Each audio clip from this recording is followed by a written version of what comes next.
नमस्कार सेवक मित्रांनो, फोटोला जाडके लागतात, फोटोचा हार खराब होतो आणि त्या फोटो पाहायला बरोबर दिसत नाही, तरी आम्ही त्या फोटोला हातसुद्धा लावू शकत नाही. कारण आमच्या परिसरात अशी धारणा आहे की फोटोला हात लावला तर हवन घडवावा लागतो. अशी धारणा बऱ्याच भागात आहे आणि आम्हीसुद्धा मागच्या काही वर्षापर्यंत याच धारणेने चालत होतो. नंतर बरेच असे मार्गदर्शन अनुभव मिळत गेले आणि त्यात आता आम्ही सुधारणा केली आणि फोटोला हार चढवायला सुरुवात केली. जेव्हा आम्हाला वाटते की फोटोला हार चढवला पाहिजे, तो दिवस कोणताही असो, शनिवारच असला पाहिजे असा नाही, त्या दिवशी फोटो साफ करून विधीनुसार भगवंताच्या आणि तत्वाच्या फोटोला हार घालतो. हार कसे चढवायचे याची विशेष आणि छोटीशी विधी आहे. ती पुस्तकात लिहिली नाही, म्हणून तुम्ही तुमच्या मार्गदर्शकाला विचारा. मार्गदर्शक सांगत नसेल तर मंडळात विचारणी करा, मंडळाच्या पदाधिकाऱ्यांना विचारा. पण जाडके लागतले, हार खराब होतले, त्या फोटोला तसेच ठेवू नका. सेवक मित्रांनो, आज आपण पाहत आहोत की काही मार्गदर्शक आणि सेवकसुद्धा परंपरावादी रूढीवादी विचाराचे आहेत, जे चालत आलेल्या गोष्टीला बदलवायला तयार नाही. त्यांनी बऱ्याच गोष्टीत विनंती प्रार्थनेपासून ते हवनविधीमध्ये बऱ्याच परंपरा लावून ठेवल्या आहेत आणि त्याच परंपरेच्या सेवकासुद्धा प्रचार करीत आहेत. आजही भंडारा जिल्ह्याच्या काही भागात बरेच सेवक सायंकाळची प्रार्थना करतेवेळी पहिले विनंती म्हणतात, योग मागतात आणि नंतर प्रणाम करून प्रार्थना करतात.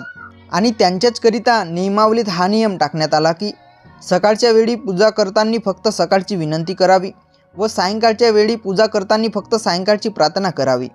तरीही त्यांची लक्ष या नियमाकडे नाही, कारण त्यांना नियमापेक्षा मोठी चालत आलेली परंपरा वाटते. हीच परंपरा चर्चा बैठकीतसुद्धा चालू आहे. तर या गोष्टीत बदल व्हायला पाहिजे. जे नियमात आहे तेच व्हायला पाहिजे. मला काही दिवसापहिले एका सेवक दादाचा फोन आला. ते सांगत होते की एका हवन कार्यात शिकवणीची प्रतिमा ठेवण्यात आली. भगवंताची तत्वाची प्रतिमेची आंघोळ करतेवेळी हवन करणारा व्यक्ती बाबा हनुमानजी म्हणत होता आणि शिकवणीची प्रतिमा धुतेवेळी बाबा जुमदेवजी म्हणत होता. माळ जपतेवेळी गुरुमनी बाबा जुमदेवजी म्हणून ओढला आणि आहुती टाकली. त्या ठिकाणी त्या सेवकाचे मार्गदर्शकसुद्धा होते. मग मीनं विचारला की ते मंडळाअंतर्गत मार्गदर्शक नसतील, तर त्यांनी सांगितले की तो मंडळाअंतर्गतच हवन कार्य होता आणि ते मंडळाअंतर्गतच मार्गदर्शक आहेत. मग असा कुठे लिहिलं आहे? हे सर्व कोणाच्या आदेशाने सांगत आहेत किंवा करत आहेत? सेवक मित्रांनो, ह्या अशा गोष्टी तुमच्याही परिसरात होत असतील तर त्यांना समजावून सांगा.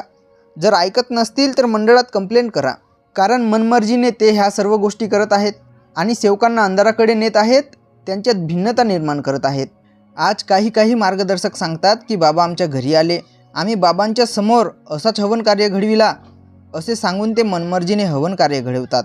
अशीच एक गोष्ट म्हणजे हवन कुंडातील प्रज्वलित ज्योतीची पूजा झाल्यानंतर बाबाच्या प्रतिमेला बुक्का लावतात, म्हणजे हवन कार्य पूर्ण होण्याआधीच. आणि आपण जर विचारला तर ते सांगतात की सुरुवातीपासून आम्ही असाच करत आहोत, बाबांच्या हयातीत सुद्धा असाच होता.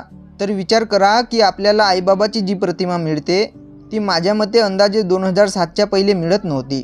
मग त्याआधी बुक्का कोणाला लावत होते? आणि बाबा हवन कार्यात असताना बाबाला बुक्का लावल्या जात होता का? किंवा बाबा असे करायला सांगत होते का? सेवक मित्रांनो, मला असं वाटते की ह्या परंपरा मनमर्जीने बनवल्या आहेत आणि ह्या अशा परंपरेमुळे सेवकाच्या क्रियेत भिन्नता निर्माण झालेली आहे. तर हे कुठेतरी थांबायला पाहिजे. प्रत्येक सेवकाची हवन कार्य करण्याची विधी एकसारखी राहायला पाहिजे. जर दिल्लीवरून कोणता एक सेवक आला तरी त्याने आम्हीसुद्धा असाच हवन कार्य घडवतो असे म्हटले पाहिजे.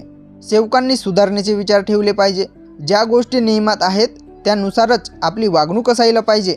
महान त्यागी बाबा जुमदेवजींनी या मार्गातील प्रत्येक सेवकाला स्वावलंबी बनवला आहे. प्रत्येकाजवळ परमेश्वर दिला आहे आणि सांगितले आहे की तूच कर आणि तूच घे. पण आम्ही खरंच स्वावलंबी बनलो का? जो सेवक तत्वशब्द नियमानुसार वागण्याचे प्रयत्न करतो, शब्दाकडे लक्ष देतो, बोलतो तसा चालतो, त्या सेवकाला असा अनुभव आहे की भगवंत त्याची ऐकते. त्याला एवढा विश्वास आहे की जर कोण्या दुःख्या व्यक्तीला तीर्थ बनवून दिला तर त्याला आराम होईलच.